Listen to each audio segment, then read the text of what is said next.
વિદ્યાર્થી મિત્રો, આપણે શરૂઆતની અંદર ડિસ્કશન કર્યું, ચર્ચા કરી હતી કે ભૌતિક શાસ્ત્ર એટલે શું.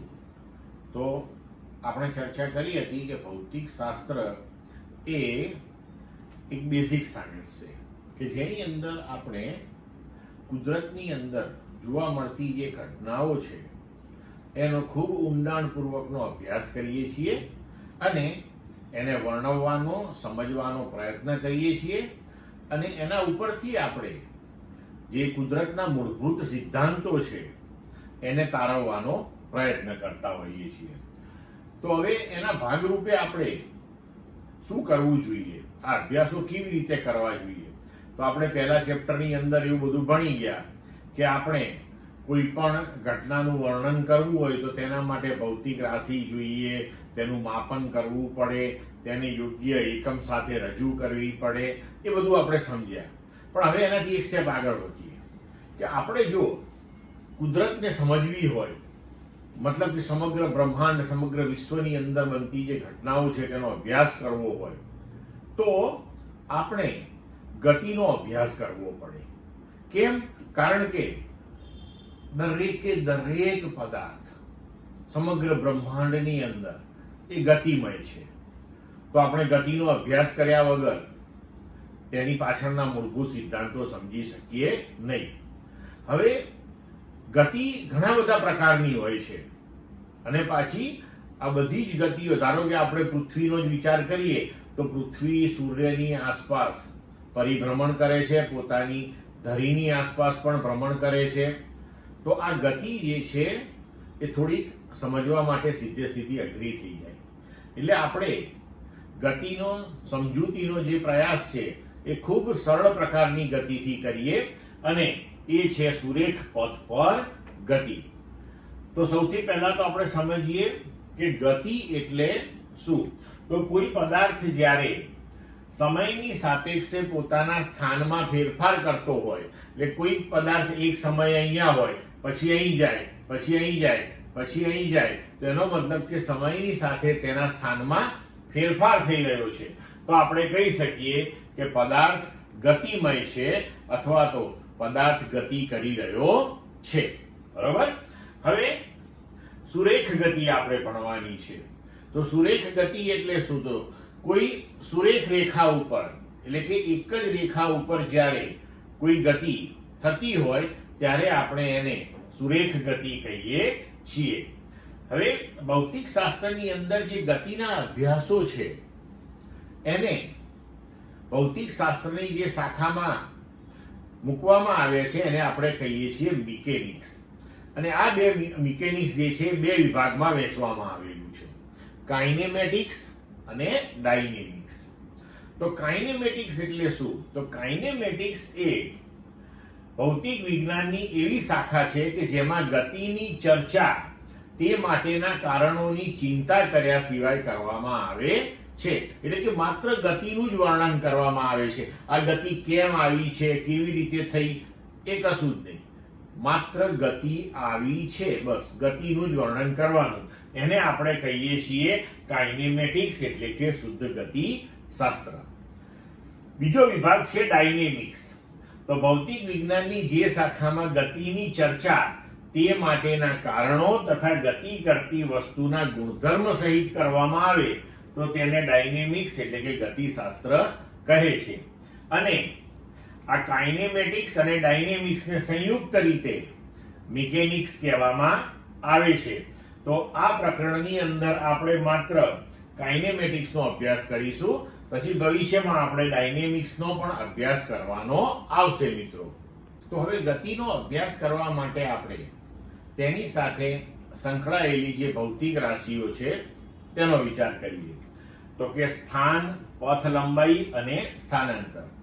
હવે આપણે કહ્યું કે ગતિ એટલે કે કોઈ પણ પદાર્થ જ્યારે સમયની સાથે પોતાનું સ્થાન બદલતો હોય, પણ સ્થાન બદલે છે એ નક્કી કરવા માટે કોઈ સંદર્ભ જોઈએ તમારે કે ભાઈ પહેલા એ કઈ જગ્યાએ હતો અને પછી એ કઈ જગ્યાએ પહોંચ્યો. તો પ્રથમ જે સ્થાન હતું એનું એ આપણે સંદર્ભ બિંદુ તરીકે લઈ શકીએ. તો સંદર્ભ બિંદુ અહીંયા ખૂબ અગત્યનું છે. તો આપણે અહીંયા ભૌતિક શાસ્ત્રની અંદર સંદર્ભ બિંદુ તરીકે શું લઈએ છીએ?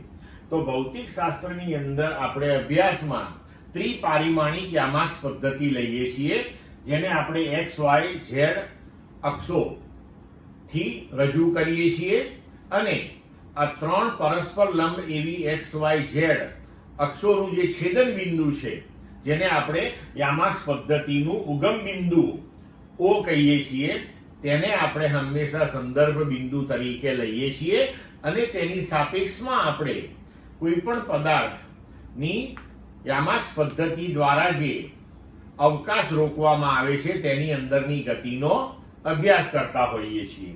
હવે એ જે સંદર્ભ બિંદુ છે તેને અનુરૂપ પદાર્થનું કે કણનું સ્થાન કેવી રીતે આપણે નક્કી કરીએ છીએ? તો કોઈ પણ પદાર્થના એ અવકાશની અંદર જે x, y, z યામ હોય, તો એ યામ તે પદાર્થનું ઉગમ બિંદુની સાપેક્ષે સ્થાન આપે છે. હવે આપણે જોઈએ નિર્દેશ ફ્રેમ. તો નિર્દેશ ફ્રેમ એટલે શું? તો નિર્દેશ ફ્રેમ એટલે આમ તો સંદર્ભ જ થયો. તો સમયના માપન માટે આ તંત્રમાં એક ઘડિયાળ પણ આપણે મૂકીએ, તો ઘડિયાળ સહિત આ જે x, y, z યામાક્ષ પદ્ધતિ છે તે સંપૂર્ણ વ્યવસ્થાને આપણે નિર્દેશ ફ્રેમ કહીએ છીએ, કારણ કે તેની સાપેક્ષમાં આપણે બધા અભ્યાસો કરવાના છીએ. હવે પથ લંબાઈ. તો પથ લંબાઈ એટલે શું? તો આપેલ સમયમાં કણે આપેલ કુલ અંતરને પથ લંબાઈ કહેવામાં આવે છે. એટલે કે કોઈ પણ સમયની અંદર પદાર્થે કુલ કેટલું અંતર કાપ્યું, બરાબર? અહીં આપણે દિશાનો કોઈ વિચાર કરતા નથી. કુલ કેટલું અંતર કાપ્યું એને આપણે પથ લંબાઈ કહીએ છીએ. તો પથ લંબાઈ હંમેશા ધન હોય. પથ લંબાઈ હંમેશા ધન હોય, અને પથ લંબાઈ વડે કણના ગતિ માર્ગની સાચી માહિતી મળે છે, બરોબર? હવે પથ લંબાઈ સ્થાનાંતરના મૂલ્ય જેટલી જ અથવા તો તેના કરતા હંમેશા વધારે જ હોય. એટલે કે અહીં આપણે પથ લંબાઈ લઈએ ત્યારે કુલ અંતરનો મતલબ એવો થાય કે કોઈ પદાર્થ આ બિંદુએથી ગતિની શરૂઆત કરે, અહીંયા પહોંચ્યો એટલે કે A થી B ઉપર પહોંચ્યો, અને B થી ફરી પાછો જો A ઉપર આવે તો એનો મતલબ કે એણે કાપેલું કુલ અંતર AB થી BA એટલે કે 2AB જેટલું થાય. તો આને આપણે કહીએ છીએ પથ લંબાઈ. ક્લિયર મિત્રો? હવે જોઈએ સ્થાનાંતર. તો સમયની સાપેક્ષે કણના સ્થાનમાં થતા ફેરફારને આપણે સ્થાનાંતર કહીએ છીએ. તો સ્થાનાંતર ધન હોય કે ઋણ કે શૂન્ય હોઈ શકે છે, કારણ કે જ્યારે સ્થાનાંતર આપણે લઈએ છીએ ત્યારે આપણે દિશા ધ્યાનમાં રાખવાની છે. એટલે કે તમે જુઓ, ધારો કે આપણે સુરેખ પથ ઉપરની ગતિ લઈએ, તો આપણે આ x અને y અક્ષ લઈ લઈએ અહીંયા. હવે સુરેખ પથ માટે આપણે કણની ગતિ x અક્ષ ઉપરની લઈએ. ધારો કે કણે ઉગમ બિંદુ O થી ગતિની શરૂઆત કરી, અને આ ધન દિશા થઈ આપણી, અને આ ઋણ દિશા થઈ, બરોબર? હવે ધન દિશાની અંદર ધારો કે O થી A સુધી એ 5 મીટર ગયો, તો આપણે એવું કહી શકીએ કે કણનું સ્થાનાંતર 5 મીટર છે. પણ ધારો કે હવે એ A થી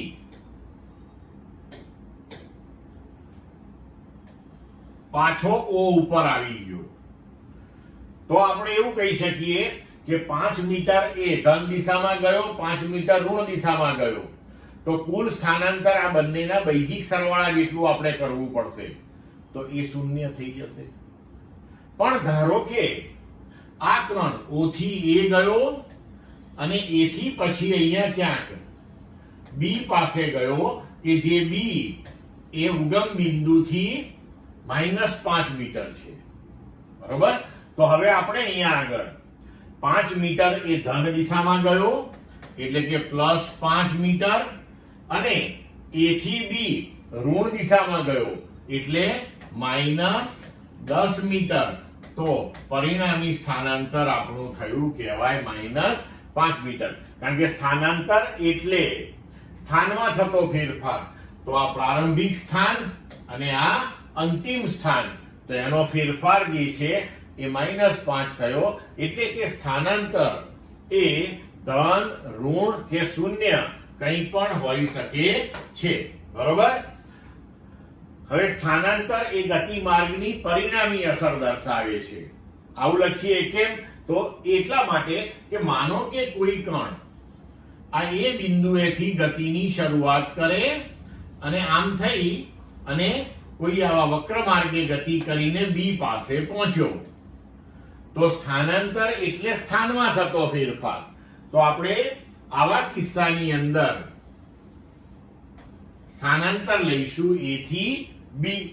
તો એ પરિણામી અસર કયા રસ્તે ગયો એની કોઈ આપણને ખબર પડે નહીં અહીંયા, પણ પરિણામી અસર શું છે તો કે ભાઈ એ થી બી સુધી પહોંચ્યો, તેની આપણને માહિતી મળે છે.